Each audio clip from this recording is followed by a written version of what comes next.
అనుదిన నిత్యజీవపు మాటలు. దేవుని నామానికి మహిమ కలుగునుగాక. దేవుని వాక్యాన్ని చదువుకుందాము. అతడు ఆత్మయందలి మీ ప్రేమను మాకు తెలిపినవాడు. కొలసలకు రాసిన పత్రిక 1వ అధ్యాయము 8వ వచనం. ఈ లోకము శరీర సంబంధమైనది, పరలోకము ఆత్మ సంబంధమైనది. అందుచేత శరీర సంబంధమైన ప్రేమ వేరు, ఆత్మ సంబంధమైన ప్రేమ వేరు. మహాబలిష్ఠుడైన సంసోను దేవుని సంబంధమైన వ్యక్తి అయ్యుండి కూడా శరీర సంబంధమైన ప్రేమలో పడి తన కళ్ళను, ఆ తర్వాత తన ప్రాణాన్ని పోగొట్టుకున్నాడు. శరీర సంబంధమైన ప్రేమ మనల్ని దేవునికి దూరం చేస్తుంది, శిక్షను కొనిదేస్తుంది.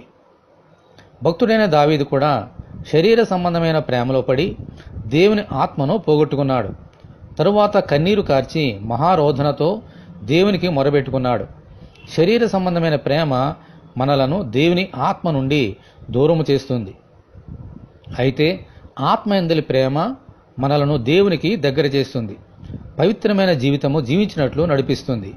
దేవునికి స్తోత్రము, హల్లెలూయా. ఈ ఆత్మయందలి ప్రేమ పరిశుద్ధాత్మ యొక్క ఫలము కాబట్టి దేవుని వేడుకుంటేనే ఈ ఆత్మ ప్రేమను పొందుకోగలుగుతాం, పరిశుద్ధముగా జీవించగలుగుతాం. ఇటువంటి కృప కొరకు దేవుని మనమందరము ప్రార్థన చేసుకుందాము. ప్రభువా, మీ ఆత్మ సంబంధమైన ప్రేమకై మీకు వందనములు. ఈ ప్రేమను పొందుకొని మీ అడుగు జాడల్లో నడుచుకుంటూ మీకిష్టమైన బిడ్డలుగా ఈ లోకంలో జీవించినట్లు అనుగ్రహించమని, ఈ వాక్యం వింటున్న నీ బిడ్డలందరినీ అలాగున దీవించమని ప్రభు అయిన యేసుక్రీస్తు ద్వారా ప్రార్థన చేస్తున్నాము తండ్రి, ఆమెన్. ప్రభు అయిన యేసుక్రీస్తు కృప మనకందరికీ తోడే ఉండి నడిపించునుగాక, ఆమెన్. పరిశుద్ధ దేవుని మందిరం.